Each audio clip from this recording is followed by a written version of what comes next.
Hey everyone, welcome back to the PAC-South podcast.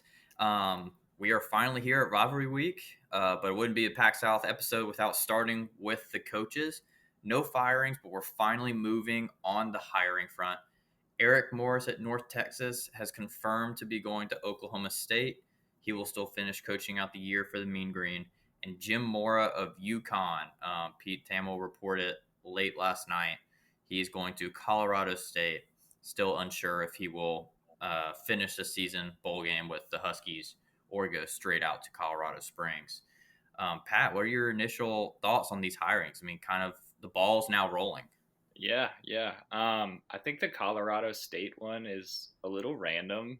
Hiring Jim Mora. Obviously, he's done a great job. I think most UConn fans and people who watch UConn football anticipated that he would be moving on from the program, but the fact that he chose Colorado State is a little bit interesting.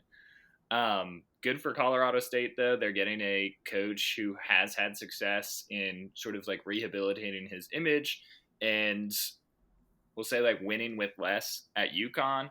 And that's something that they'll need as they move into the Pac 12 or the new version of the Pac 12 and try to throw their weight around with some new competition. Obviously, there's a lot of Mountain West teams joining them, but now they're going to see Oregon State, Washington State, who I'm sure will be better moving forward in future years.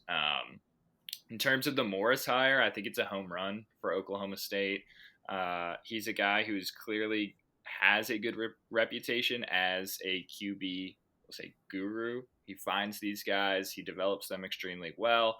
Um, I'm sure everybody's seen it on social media, so I won't go through the whole list of Patrick Mahomes, Cam Ward, blah, blah, blah, blah, blah. But him bringing Drew Mestemaker with him to Oklahoma State, I think is a real win for them. They had struggles at quarterback the past 2, arguably 3 years. So this kind of shores up that position for them, at least for this foreseeable future. And I'm sure we're going to see a few more high profile Mean Green commits probably start flipping over to Oklahoma State as well. So I think it's good things for OK State, I guess you can call them. And I think they'll be back into contention, maybe not like top of the Big 12, but at least relevancy next year. Yeah, definitely. I think year two, maybe you're looking at a dark horse, but finally getting back to a bowl game would be huge for the Cowboys, especially with, Oklahoma having left for the SEC. There's a Big 12 void, and they just step back completely from the picture. You could almost argue the past few years that Tulsa maybe could have been the second team in that state behind OU, which is very, very upsetting for the Cowboys on the program level. But yeah, I'm with you. Jim Mora, kind of an interesting hire for Colorado State. Obviously, great work at UConn. That's a program that does not see a lot of winning teams. He's back-to-back 9-win seasons there. Last time they had a 9-win season was in 2007, I do believe. So it just should be interesting to see what he's able to take with him over to Colorado State. He may just have to build that one up. So it may be a little bit slower of a process for the Rams, especially joining a new conference and a little bit more elevated competition from the Mountain West conference play. But yeah, so Eric Morris, Cowboy, Jim Mora is a Ram. The ball's now moving. We'll see how many more. It sounds like Arkansas may be getting close to their pick, but nothing has been announced yet. It sounds like Alex Golesh from USF could be the man for the Razorbacks. And in the SEC as well, this is nowhere near finished. Lane Kiffin sounds like could be LSU. This could flip back and forth 100 more times between now and the actual announcement. Ole Miss is going to make an announcement. I believe it's Monday after the Egg Bowl on Kiffin's future, but all signs seem to be pointing to Baton Rouge for Kiffin, which would continue to shake up because then a massive program in Ole Miss of recent years will then be without a coach and will need to get a marquee hire there. So interesting stuff. The carousel is now in motion. We will see where everything falls, but this is very fun. always a great time. Now no one's getting fired, presumably. All right, we are going to move into our dog's den for this week. I will get us started off with a little CUSA action. Um, I love Jacksonville State at home against the Hilltoppers this weekend. Hilltoppers have had a great year. They're sitting at 8-3, but both of these teams have a lot to play for. Jacksonville State did not expect to see them in this position. After losing Rich Rod, after how they started the season, they're sitting at 7-4, a win in this game. I can't remember. I think they need one other thing to happen, and they're in the conference title game. Which, if I'm Jacksonville State, just trying to get back to a bowl game this year would have been huge. Getting to the conference title game, and you can play for that at home this weekend is massive. They're getting 3.5 points. I think that's definitely a cover and an outright win for the Gamecocks this weekend. Yeah, I like that pick. Jacksonville State's been pretty good to us. I know we picked them 1 or 2 times for this in previous weeks, so it seems like a trend. Hopefully it works out for you, TJ. I like the thinking, though. JSU is definitely a good program. They're showing that despite, turnover, you can build and have that consistency in Alabama with the Gamecocks. So, yeah, I like it. I like it. I'm actually changing my mind. So, full disclosure for the people out there. My original pick was going to be Texas getting 2.5 points at home. I thought about it. I didn't like it when I made that decision. I still don't like it now. So I'm going with a point spread that's a little bit smaller. I would say this one's pretty much a pick 'em, but technically speaking, the away team is favored by 1.5 points. And that is a Friday evening game between the New Mexico Lobos and the San Diego State Aztecs. The Aztecs are road favorites, getting 1.5 points. They've been an awesome story all year. But I just think what Coach Eck has done with New Mexico, picking up from what Bronco did the years prior, is really impressive. They're clearly a very good team. They're well disciplined. I think San Diego State got a little bit lucky that they played Boise State without their quarterback, and that kind of helped them win a pretty sloppy and pretty rainy game. They got blown out, surprisingly, on the road by Hawaii, so there's some question marks around this San Diego State team, despite beating San Jose State pretty comfortably last weekend at home. I believe, they are currently in first place in the conference, and they hold the tiebreaker over Boise State. So it'll be interesting to see how this shakes out. Let's say New Mexico does win and works out for us in the scenario here. You would have 4 teams, presuming UNLV does not lose to Nevada. 4 teams all with a 6-2 conference record. I have no idea how the Mountain West does tiebreakers, but I think that would make for an interesting, shakeup headed into conference championship weekend. So yeah, it definitely definitely makes things super messy in the Mountain West. But I love that pick so much. I feel like we've talked about Coach Eck almost every single week this season, especially in the last, probably 4 or 5 weeks. He's done a great job there, picking up what Bronco Mendenhall did last year in what is kind of ironic to say in a building 4-8 season. Yeah. New Mexico went into last season one of the worst teams in the country. I believe they still lost to Montana State, got some wins, was able to build up. Mendenhall obviously left. Coach Eck comes in from Idaho and has just put the program on his head and is doing a phenomenal job. I think if you're a Lobo fan, you have to be a little bit worried of Coach Eck possibly leaving with what the job he's done there and all the openings that there are around the country. I would be shocked if his name is not coming across athletic directors' desks. So hopefully the Lobos can keep him in Albuquerque and keep doing what they're doing. But massive UNM fan myself. This is awesome to see. I love that pick. One more note on Jacksonville State going back. they don't get enough credit for what that program has done coming up from FCS to Yeah. FBS. Everyone talks about, like, especially this year, Kennesaw State with the recency bias, and then obviously James Madison, deservedly so. But Jacksonville State has done the same thing in recent years and has been a pretty consistent Conference USA like top team. And I think maybe Conference USA is partly to blame for that. But I mean, they're doing a great job since coming up from SCS to FBS. So I want to give them their flowers just really quickly. That is a program that has transitioned very nicely. And who knows? They continue to win. They may be one of those fringe American, dare I say, fringe ACC Big 12 teams when the next media rights deal comes up. So big shout out to the Gamecocks of Alabama on that one. Now, of course, Rivalry Week is this weekend, and we have a ton of picks for it. But this is not really for picks. This is just what rivalry game matters the most for us this weekend. And this is for teams specifically, and also for just the game as a whole. Um, I I have a very interesting pick considering how these two teams went through.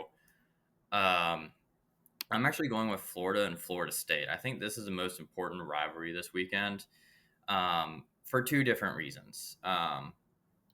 Florida State, there's not a lot of like great momentum going on. Obviously, bragging rights is the number one thing. You can still at least say at the end of the year, I beat our biggest rival. But two, Florida currently on interim head coach. It does appear they are going to lose the Lane Kiffin sweepstakes. So you kind of are like, okay, well, if we don't get Kiffin, we'll get Summerall. Summerall cancels a meeting with Florida. So then it's like, okay, we might not get Summerall. I don't know who we're going to get. So this is a massive morale game for the Gators to at least have something going into the offseason. Florida State, I'm forgetting, are they 5-6 coming into this, or are they out? 5-6. So they were playing for a bowl game as well. Mike Norvell does appear that he will be returning next season for the Seminoles. I can't imagine the fan base is very excited about that. I think that Mike Norvell has underachieved almost his entire time at Florida State whenever his quarterback is not named Jordan Travis. Yeah. So, I mean, the Seminoles really could also use this as a big morale boost, making a bowl game, possibly going 7-6, and a little bit of momentum going into next year. Losing this game, you then miss another bowl game after another abysmal year in conference play for the Seminoles. So, not the highest stakes in this game, but for programs moving forward and fan bases morale, this is a massive, massive game this Saturday. Pat, who do you kind of see in the important rivalry this weekend? Going the same route, or we got big implications? I'll go a different route. You know what? I'm gonna go the same route. I told myself coming in I wasn't gonna do this. I wasn't gonna bring up the game that we'll talk about in a few minutes, and that I will hopefully not, unfortunately, be at. But I think this Clemson South Carolina game is going to be one of the bigger games of rivalry weekend. And I think, obviously, in terms of playoff implications and things like that, there's much bigger games in the noon slot. You've got Miami Pitt playing at the same time. So, obviously, the game is happening as well.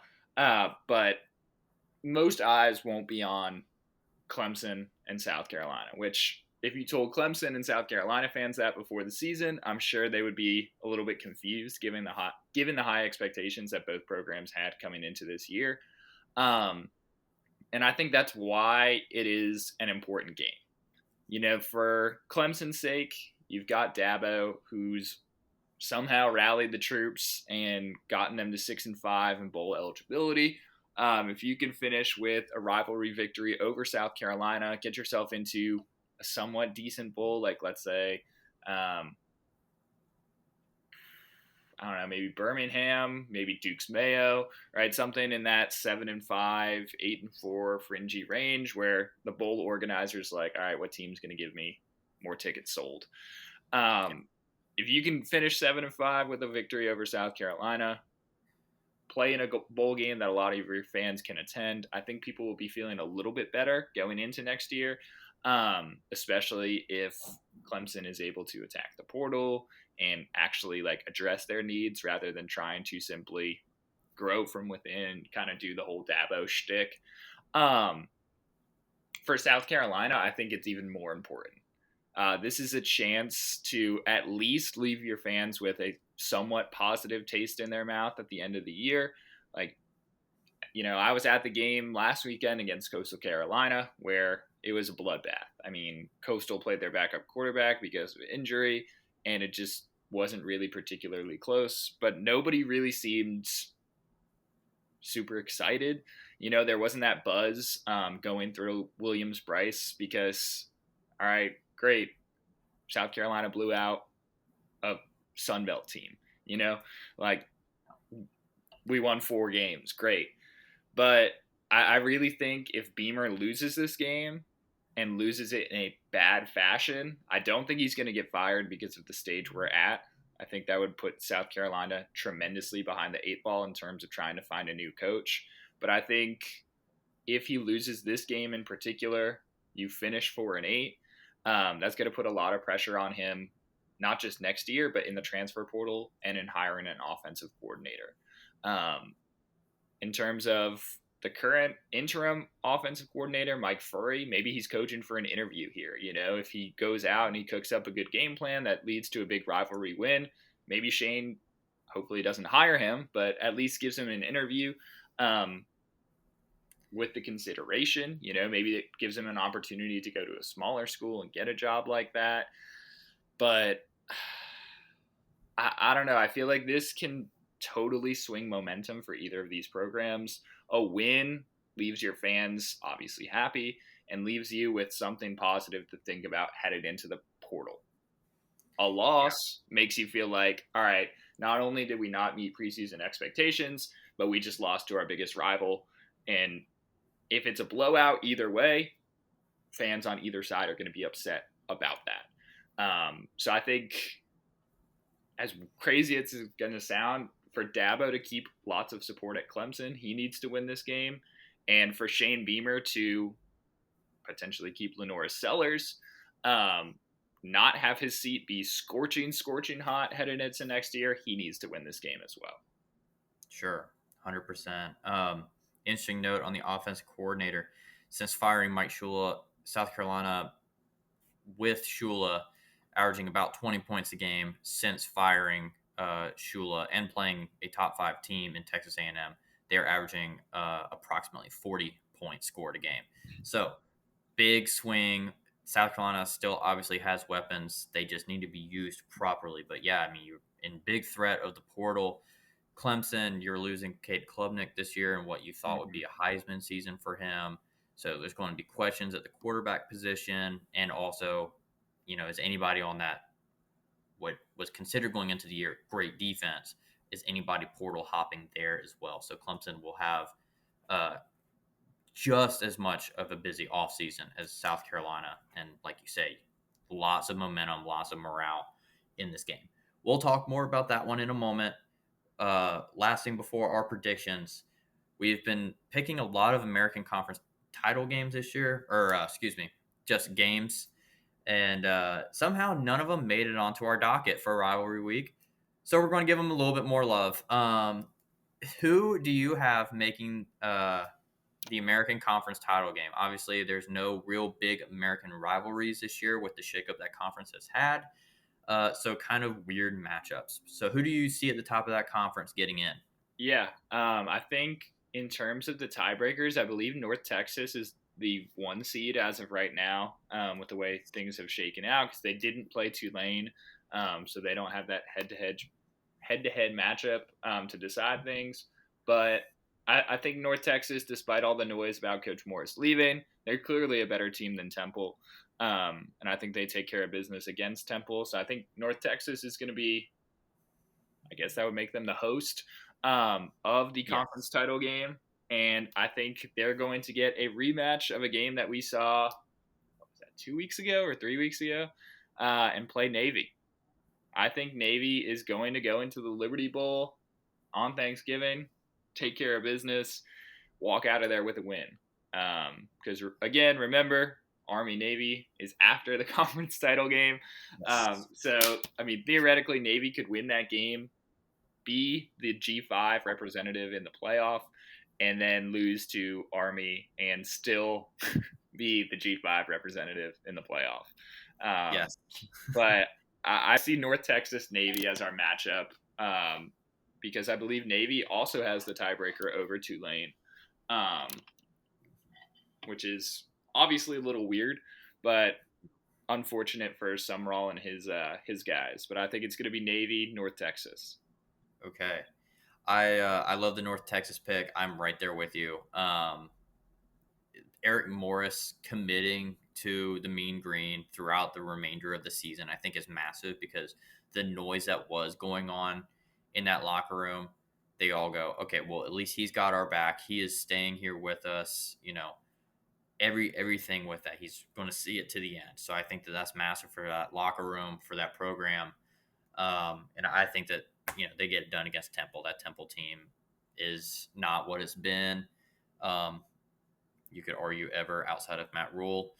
So I like North Texas to get it done and be hosting the American Conference title game next weekend. And I don't think Navy gets it done against Memphis. And I think Tulane, who has possibly the cupcake of all cupcakes in Charlotte this weekend, they will easily get it done. And they will be playing for an American Conference title against North Texas in Denton. And I think those are two teams that the American would love to see. Tulane already ranked. North Texas has to be right there at the fringe. And I think those are two teams, too, that could make a little bit of noise in the playoff. I think that they could match up well with like those offenses. And they could give one or two teams a run for their money and really kind of shake up the playoff picture this year. So that is my American Conference title game. Lots of green in the American. Green out. Green. We'll go to our picks now, finally, and boy, do we have a lineup for you. Rivalry Week never fails to deliver. Our first pick, Arizona State. The playoff poll just came out last night. This is a ranked matchup for the first time in what feels like an eternity. Wildcats visiting the Sun Devils. And I'll let you take this one away first. Yeah, I think this is definitely an interesting matchup, and I'm hoping that Texas A&M isn't super close, so I can at least have this in the multi-view during the second half of that game. Take both in at the same time, all the rivalries and all their glory. But I think this is a case of Arizona being a team that's definitely risen steadily throughout the year. No, Fafita has been one of the best players in the Big 12 after, say, like week 5 or week 6. And that's helped Arizona kind of figure things out, right the ship a little bit, beat a Cincinnati team that was on a roll, was playing crazy good. And I mean, they're 8-3. They're right there. Obviously, they're out of Big 12 title contention because they have 3 conference losses. But I think it's been a better than expected season, we'll say, for the Wildcats this year in year 2 post Jed Fish. Arizona State, on the other hand, despite the fact that they have the potential to go 9-3, I feel like this is a bit of a disappointing season for them, given the fact that, they came in as Big 12 title favorites right there with Texas Tech. And also the fact that Sam Leavitt's been hurt, hasn't really been playing the last few games.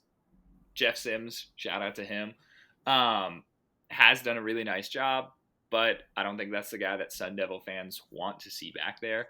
And obviously now they're going to have to figure out a new quarterback situation for next year with Leavitt saying that he's going to probably hit the portal.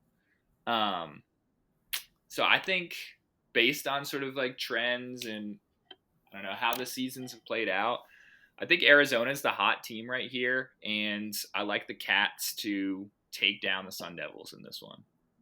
Yeah, I like that pick. Arizona State, I feel like has kind of bebop their way along to 8-3, and as you mentioned, is a disappointing 8-3. On the other side of the ball, Arizona's 8-3, and they are very excited to be there. They have grown as a team throughout the entire year, and you could argue they should be 9-2, and this could be a whole different conversation for the Wildcats if it wasn't for their overtime loss to BYU. Um, yeah, I like the Wildcats going on the road to Tempe. I think that they're going to get it done. They're going to put a big exclamation point on the season. Unfortunately for them, I don't think this is a growing game for them. I don't think they're going to be able to translate this season to next year as directly as they would like to. But nonetheless, they are the team that has continued to improve each and every week. So I think their momentum from the season and their confidence is really going to get them the win on the road. You mentioned Sam Levitt. I think Sam Levitt is going to set the market, you could say, in the transfer portal this year. And if you're an Arizona State fan, how upset would you be to see two pretty good quarterbacks all of a sudden find their way to Baton Rouge and leading the Tigers to good seasons? Could be interesting. Mark Nussmeier obviously done in Baton Rouge after this season. New head coach, new quarterback. Stars are kind of aligning there for the Tigers. Our next game, clean old-fashioned hate. Georgia and Georgia Tech. Georgia is doing Georgia things coming into this game. Georgia Tech is the rambling wreck coming into this game. I don't like the Yellow Jackets odds in this. Yes, it's at Bobby Dodd. That does give them a little bit of help here. At the But Georgia Bends, has actually. it's at the Bends. Yeah. Oh no. Well, good thing that doesn't affect my pick. I'm dogs all the way, baby. Yeah, no, that's very. Why did they do that for this game? Money. All right. Yeah, hopefully they can at least get the car on the field at Mercedes-Benz. But with how the end of the season has been for the Yellow Jackets, I don't even like their ability to get through traffic. So dogs all the way. Yeah, I'm with you there. I think this is going to be a clean, old-fashioned blowout. I think the Dogs win probably by 3 scores. We kind of talked about Georgia a few weeks ago, and we were talking about how this is kind of like mid 2010s to late 2010s Clemson vibes, where they're not super dominant in some games that they feel like they should be the favorites in. And then like the third quarter shows up and they just flip this switch and they're like, oh yeah, like let's kick this team's butt up and down the field.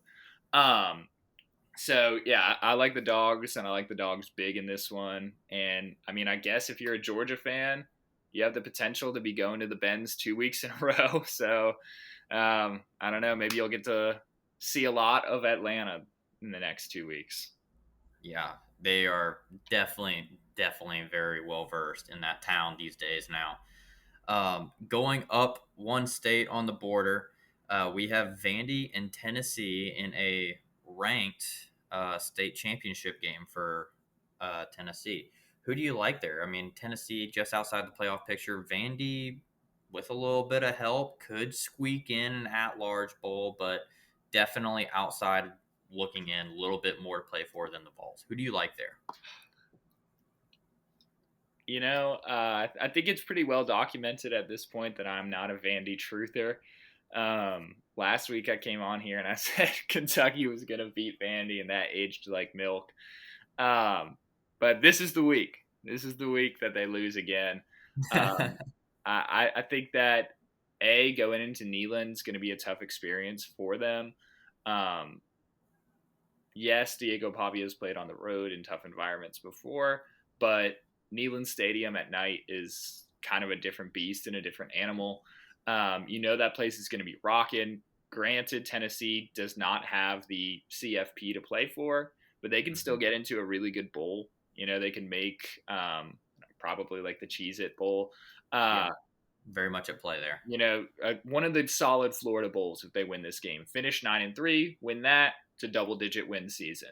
And I know Tennessee fans were kind of getting, I don't want to say annoyed, but frustrated during that Oklahoma game that they weren't just kicking Oklahoma up and down the field. But hopefully they realized in the weeks since then, Oklahoma is a very good team. And you can't just expect to win every single game. Tennessee's come a long way since the Butch Jones era. And Jeremy Pruitt, you could say, yeah, as well. Jeremy Pruitt wasn't much better. I mean, I think Vols fans are starting to get back to those unrealistic expectations of like the early to mid 2000s where they just expect SEC championship / now college football playoff or bust. I think Josh Heupel's done a fantastic job there. I think he'll continue to do a fantastic job there. And I like Tennessee to win this one. I think it's going to be close, but I like the Vols. Okay. Vols get it done on Rocky Top. I love Josh Heupel. I think he's a great coach, great offensive mind. Mm-hmm. You go back to his days at UCF as well. I mean, picking up where Scott Frost left off and, kept that program going to where they eventually got to the Big 12. So, I mean, obviously he knows how to coach ball and knows how to innovate offenses. On the other side of the field, you have Clark Lee, who has done a fantastic job at Vanderbilt. Obviously, we have talked about him a ton this year. Diego Pavia, even more. Those two have been everything that the Commodores are this year. That kind of swagger, that toughness that they bring, and they're going to need it this weekend on the road in Neyland. I think just due to that, charisma that especially Pavia has, that locker room that they've created, that environment, I think that Vandy is able to get it done on the road. I'm a little concerned. Tennessee, it seems a little bit like they're slowing down at the end of the season just off of kind of morale, you could say. Yeah. So I think that they're going to be a little bit down rather than they need to be.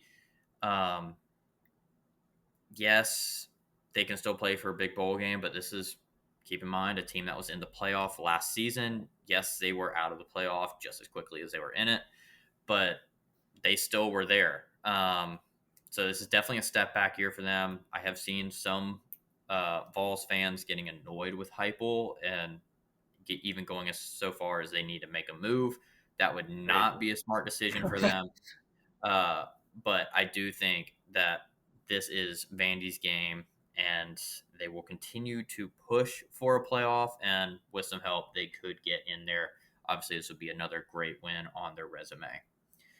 So, moving away from some of our higher profile ranked matchups for Rivalry Week, we go to some fun games now. And what not than probably the funnest game of the weekend, the second PAC-2 conference game of the year. Oregon State now travels to Pullman, Washington to play a 5-6 Wazoo team. Oregon State won the first matchup this year. Wazoo looking to even the series and make a bowl game. Who gets it done in Pullman? Yeah, I'm sticking with my original pick. I picked Wazoo the first time, and they let me down, but hopefully they realize the importance of this game. They shouldn't have lost to Oregon State in the first place, so this is a chance for them to kind of get a little bit of revenge, right the ship a little bit. But B, in a year that everybody knew was going to be a transition, second year without a conference, losing your head coach, it's tough. And the opportunity to make a bowl game is huge for them, I think, especially when it comes to recruiting. And we'll say, like, I know Wazoo's not a huge draw, but portal attractability, making a bowl game, regardless of if you win it or not, is a big thing. So the ability to win this game and make a bowl, I think, has been driven into the Cougs all week. So give me Wazoo. Very nice. I am also going Wazoo here. I think that the fact they lost the first game only motivates them more. They're playing for a bowl game. A lot to play for here. So I think that they're going to split the season series in the Pac-2. And it would be very Pac-2 fashion for it to be co-conference champions. Both get rings. However, please, commissioner, school presidents, please do a conference title game on no notice. I'm begging you, put it somewhere in the Pacific Northwest, maybe even the Kibby Dome. Who cares? Put it somewhere, play this game. Let's get an outright champion for the final year of the Pac-2. This conference has been very fun, obviously created on not the best of situations, but I think these two universities have done the best to kind of keep themselves afloat and keep the brands going the best that they can. Our next game has MAC title implications. We have Toledo going on the road to Central Michigan.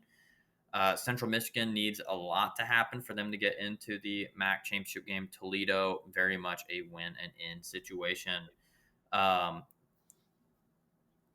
believe MAC is a very weird conference. Either way, Toledo definitely like on a step back based on how the preseason predictions had them going and what they were expected to do. Kind of righted the ship around the middle of the season, kind of got things going a little bit better. Central Michigan under first year head coach, forget his first name, Drinkall.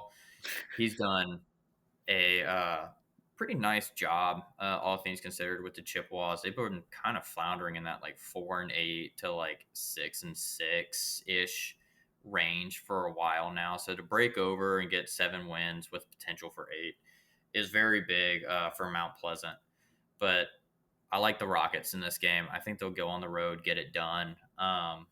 Just they've had a better program lately, and to be able to close the season in a non-rivalry game in this sort of situation, I think they get it done on the road. Not so fast, my friend. I like the Chippewas in this one for no other reason than I think there's a lot of good energy and good vibes around the Central Michigan program this year. You mentioned it's a new coach. You mentioned they've definitely overachieved this year and exceeded expectations. I think that's something that's contagious.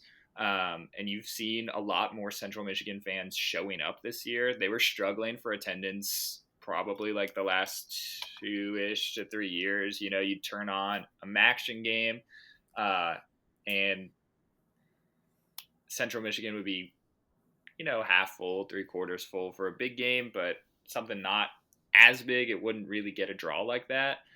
I think the team knows what's on the line here. I think the fan base knows that they've got a good product. They've got a coach that's turning things around for them. So I think they're going to show out in droves.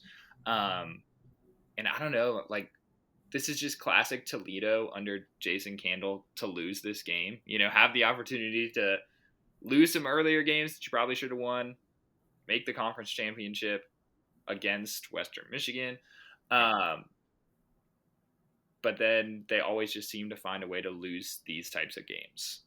So give me the Chippewas to kind of, I don't know, complete the dream season, I guess you could say, and give themselves a chance to go to Detroit to play Western Michigan. I think that'd be a fun game. You know, rivalry. You got some directional schools beating up for the MAC championship. That'd be cool. It'd be very MAC, really. Very MAC. Yes, I think most everyone with their finger on the dial for the MAC would be polling for that. Sicko's committee would 100% be at that game.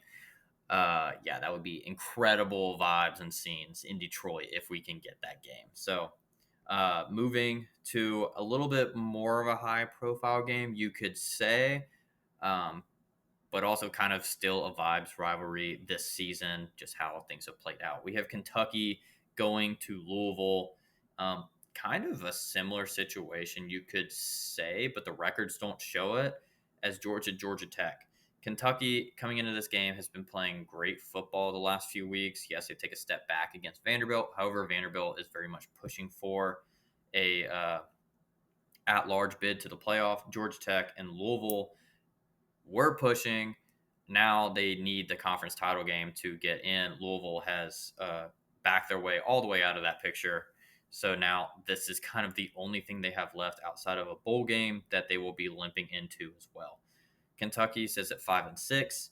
I think that the way the Cats have been playing, they will go into the stadium formerly known as Papa John's. I don't know the name of now.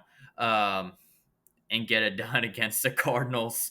I just think that this team has been the tale of two halves for a season, and the second half version of this team has been incredible. Mark Stoops has done a great job rallying the troops. Louisville really needs to do some soul searching. Hopefully, they can get a win in the bowl game. That way, they have some momentum going into the offseason. But in the short term, with how the end of the season, last few weeks, I don't like their chances at all of putting on a good performance on the field this weekend. Pat? Yeah, I'm with you. I like Kentucky here. I foolishly believed in Kentucky against Vanderbilt last week, as I previously said. But I think, like you mentioned, they have cleaned some of the stuff or most of the stuff that was plaguing them early in the season up a little bit as we progress through. And Mark Stoops seems like he just kind of always finds a way to overachieve expectations. Expectations this year for Kentucky, I believe, were 4.5 wins for the over under. So, I mean, he's already hit that. Now you have a chance to make a bowl game in a transition year where nobody expected you to be good. And that's huge for a program like Kentucky that kind of does have these big ebbs and flows in terms of relevancy, competitiveness. And I mean, I think everybody picked either Kentucky or Mississippi State to finish last in the SEC this year. And Kentucky will not be last in conference. So they've got their hat to hang that on, I guess. And I don't know. I just like the way that this Kentucky team has sort of come into its own a little bit as the season's progressed. They beat the crap out of Florida. And I think Louisville's in a similar situation to what Florida was in when Kentucky played them. Your coach might be getting fired. In the case of Louisville, coach was already fired at Florida. They are coming off a game which was against a bigger opponent, probably took a lot more of their focus, and you have the opportunity to fight for something against a team that's kind of already given up on their season. You know, Louisville obviously still has a bowl game, but they went from thinking ACC title, possible CFP, to looking at potential 7-5. And that's not the finish to the season the players, the coaching staff, the fans want. So I think Louisville probably is prone to overlook this one. And I think the Cats sneak up on them and get it done. Okay. Another ACC team matchup, this one being a conference game. Miami and Pittsburgh. Miami is sitting at, I believe, 12 in the latest CFP. For some reason, the graphic continues to put them into the into the playoff, even though they are not currently in the playoff or in the ACC title game. They will need some help and a win this weekend on the road at Pittsburgh, continuing the trend at the stadium formerly known as Heinz Field. I think this is a real big trap game for the Hurricanes. Pittsburgh, we mentioned that Notre Dame game. It did not matter. Pat Narduzzi literally saying he would lose by 100 that week to just win the next two games. Yeah. He very clearly, that is what he was saying, because last weekend they went out and got a great win. This weekend they have the opportunity to do the exact same thing, officially removing Miami from the CFP picture. And boy, that would just be like really Miami. Like, just they're getting real big talk the last few years. I mean, and this program has been right there. They continue to be right on the cusp of a big season, a conference title game, a playoff berth. They continue to be right there, and they just keep losing that one game. And they're going to do it again. I like the Panthers this weekend. Pat Narduzzi will have the boys finish a season out well and, be one of the top teams in the ACC. Hurricanes cannot get out of their own way. The U still is not back, and we need to stop acting like it is until they actually prove it. Pat. This one's a tough one for me to kind of figure out, because Miami, while they've been winning, some of these games they haven't looked great in. They were kind of close with Virginia Tech down the stretch in that game last week. We know this isn't a good Virginia Tech team. But at the same time, I don't know. Like, is Pitt for real? Like, we saw Pitt have a, we'll say, propensity for blowing leads earlier this year. They got up big on Louisville, lost that game. They got up big last week on Georgia Tech, tried to lose that game. Like, do I trust Pat Narduzzi in game management? But then I think, well, do I trust Mario Cristobal in game management? And I don't think I really trust either of them. I think the one that I trust more here, just because of the talent difference on the field, is Cristobal. I think the U gets it done. And I mean, people wrote him off, but there is a very outside opportunity that Miami is playing in the ACC championship next weekend. A lot of stuff would have to go their way in terms of losses for teams ahead of them. Crazier things have happened. They could still backdoor their way into the playoff if some teams lose in front of them. But I think Miami's going to win this one, finish out 10-2 again. But unfortunately for the U, I kind of see this going like last year went, where some losses they shouldn't have had come back to bite them, and unfortunately they missed the playoff because of that. One thing that helps out Miami is their resume losses, you could say, look a little bit better now because the committee remembered that SMU has a football team again, so they have finally ranked them, so that doesn't look as bad on paper now. But yes, I mean, it's almost the same thing. And last year they were 10-2, and those losses that they had, the 9-3 SEC teams were being talked more highly for the playoff in Alabama, Ole Miss, South Carolina over a 10-2 Miami team. So it just kind of tells you the U with their ability to win and or lose games that they should or shouldn't. All right. So ACC, weird matchup, potential title implications. We spoke about this game a little bit earlier.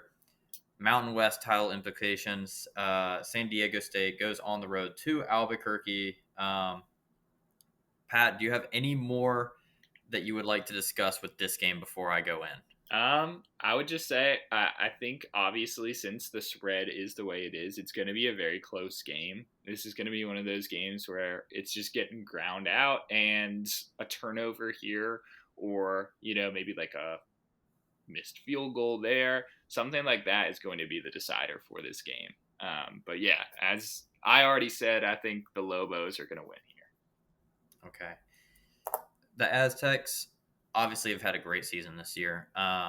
They're sitting on 2 losses. I did not expect them to be at this point. I thought that it was going to be a kind of quiet year in transition that we've kind of seen with some of the programs like Boise State. Obviously, like you have a guy like Ashton Genty, who is your team. He goes to the pros. You take a step back. That's kind of to be expected.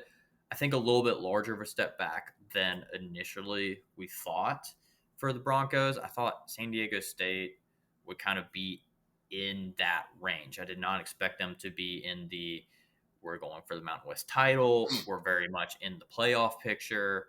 But that being said, didn't even see the Lobos coming close to this. I thought 6-6 would be a massive year for them. They are sitting on 8 wins, potential for 9, and there is a non-zero chance that the Lobos make the playoff. Obviously, they need a lot of help to make the Mountain West title game still, and they would need to win that to have a chance at the playoff. But this only continues to further underline, outline, all the lines, the job that Coach Eck has done in Albuquerque. Coach Ecker, if anyone at New Mexico hears this, we'd love to have you on the pod. We are big fans of what you're doing. And that is why I'm also taking the Lobos this weekend. I think they get it done, create full chaos in the Mountain West. That way some computer will have to fry itself figuring out who actually goes to Vegas for the championship. Or is this another hosting conference? I think they moved their championship to Vegas. It's Vegas, yeah. Okay, they used to be a hosting conference. I'm pretty sure they did move. They moved it last year or 2 years ago to Vegas. Okay, because now I'm getting all mixed up. Either way, I like the Lobos to give themselves a chance for the Mountain West, for the playoff, and continue the great season they're having. Massive, massive game in Albuquerque this weekend. And speaking about the game, number 1 Ohio State goes to the Big House. I don't even know what they ranked them this week because I have old rankings. Finally, a better ranking for Michigan. I think they're like 14 or 15, somewhere in there. 14, 15. The fact they were at 18 last weekend, committee. What are we doing? So Michigan not completely dead in the playoff hunt. Obviously, Ohio State, I think, unless they lost literally 120-0, they are in the playoff. They have a date with Indiana next weekend for the Big Ten title game. So I almost want to say this has similar vibes to last season, but a better Michigan team. Ohio State, very good team throughout the course of the year. I would say this team is even better than national champions. The national championship team last year, which is kind of crazy to say, but they've been so much more consistent throughout the year. That loss to Michigan last year woke them up for the playoff run, which obviously was well-timed and important. But I don't know if this team needs it. This team is playing really good. Julian Sayin has been amazing as a first-year starter. Their star players, Ryan Williams, is still doing – Ryan Williams. Not Ryan Williams. Who am I thinking of? Jeremiah Williams. Jeremiah Smith, yeah. Smith. There's a guy that plays for Ohio State wearing scarlet and gray at receiver. He does a really good job. The playmakers have done what they needed to for the Buckeyes this year. I think they're going to continue it. They're going to go to the Big House, get a big win. I think the Wolverines will be removed from the playoff picture, any chance that they had at it, and the Buckeyes will continue rolling going into that massive game against Indiana next weekend. Yeah, I think I don't know. I feel like this is a game where Ohio State could overlook Michigan a little bit. This isn't a great Michigan team, despite being 9-2. They kind of had a favorable schedule this year. They didn't play Oregon. They didn't play Indiana. They didn't, obviously, until now, play Ohio State. They lost to USC, who, I don't know, is kind of up and down. I'm not saying is a bad team, but isn't like that top tier talent, like competing for gutsy win over New Mexico, though. Yeah, gutsy win. Very gutsy.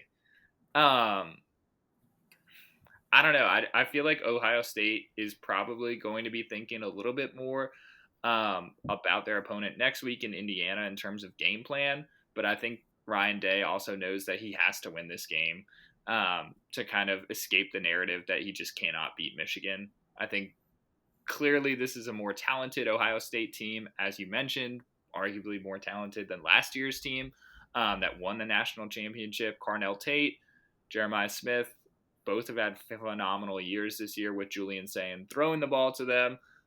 So I do like Ohio State to win this game and to take down Michigan. Okay. All right. Same page there. That now leads us to our final game. And on our lineup, I have ... yeah, next to the game. This is our PAC-South game of the week because Pat may or may not, unfortunately, be at this game, which deserves to be on Cartoon Network. It is Clemson and South Carolina. Yeah, the Palmetto Bowl from this game last year to this game this year, and even this game for the preseason. Crazy. Light years away from what we thought it would be. South Carolina removed from bowl eligibility. Clemson sitting at 6-5. Coming into this game, I think the last time these two teams were this low was 2004. Last game of Lou Holtz, the brawl. Not sure if we see that sort of situation, but it could be interesting on the field. South Carolina has woken up on offense lately, as we mentioned earlier in this video. Clemson, as you said, Dabo rallied the troops, has figured out a way to win games, which is the other side of Clemsoning, just figuring it out and still getting a win. This game being at Williams-Brice, I think, helps the Gamecocks a lot. I I think I don't know. It's one of those things where like it was right there with the Florida State game, where this is just an important rivalry for both teams. Florida State still needs to win that game, as I mentioned earlier in the video, to make a bowl game. Clemson has already made theirs. South Carolina, this is purely a pride game. The AD has already come out and said that Shane Beamer will return next season. However, if I'm Shane Beamer, getting this win, beating Clemson after, you know, being 4 or 5 wins below what you kind of were expecting this season. You're expected to be a fringe playoff team, if not in the playoffs, not even going to a bowl game. Having Clemson to at least hang your hat on at the end of the season would be massive for this program. And with this game being in Columbia, I think that helps get that done. I think the Gamecocks do win this game. I think it will be a very close and at times very sloppy game, but kind of a knockdown, drag out. I think the Gamecocks will get it done. In what fashion, I'm not sure yet, but it'll be a close one. Gamecocks. Pat, what do you think you will see from the stands? I don't think it's going to be pretty. I'll start by saying that. I think this is going to be an ugly game on both sides. Both of these offenses have proved that they just straight up struggle against good defenses. And despite South Carolina's issues this year, it does seem like they still do have a pretty solid defense in terms of what they're able to, we'll say, bring at a quarterback and also defend on the back end in terms of making sure a guy like Antonio Williams doesn't get open frequently for those checkdowns that Klubnik loves to hit. I don't know. I want to say that Carolina wins this game and that at least there's a little bit of good momentum entering the offseason surrounding this team, surrounding Shane Beamer. I'm sure everyone from South Carolina's NIL collectives already trying to throw $1 billion at Lenora Sellers to convince him to stay and not go to the either A, NFL, which I think is more likely, or B, transfer portal this offseason. I think that becomes a little bit easier to convince some more hesitant donors of if he has a good game in this matchup against your arch rival. However, I just don't see it happening. This team has proven, unfortunately to me, time and time again this year, that every time you think they've turned a corner, every time you think they've figured it out, they in fact have not and will find a more creative way to lose a football game. So I'm thinking maybe 2-0 Clemson, and the only points are Mason Love somehow punting the ball backwards through his own end zone. But in all seriousness, I do think Clemson wins this game because, like we talked about, Dabo has kind of figured it out a little bit in terms of like getting them to play a more streamlined version of football, where it seems like they're just kind of letting the game flow instead of thinking about it as much. And while South Carolina's offense has looked a lot better, I don't know, that second half against A&M and the inability to make adjustments during that second half really does worry me. Clemson's going to bring heat. They have an elite defensive line, and your offensive line isn't great. So that's why I'm leaning Tigers in this one. Okay. This would make an interesting note if the Clemson wins this game this weekend. This will be the 4th year in a row that the road team has won in a conference or in a rivalry series dating back to 2000, has been dominated by streaks. You have Clemson in there, I believe, 1-4 streak, if not 2. South Carolina with a streak of 5, and then most recently Clemson with a streak of, I believe, 8 wins in a row. Now going back and forth, and not even the home team. Kind of shows just how this rivalry plays out each and every season. And I do think it's interesting to note, despite the fact that Beamer has 2 victories over Clemson. The last time Carolina beat a Clemson team at Williams-Brice was 2013. Wow. Steve Not Spurrier still not there. great. Not great. Yes.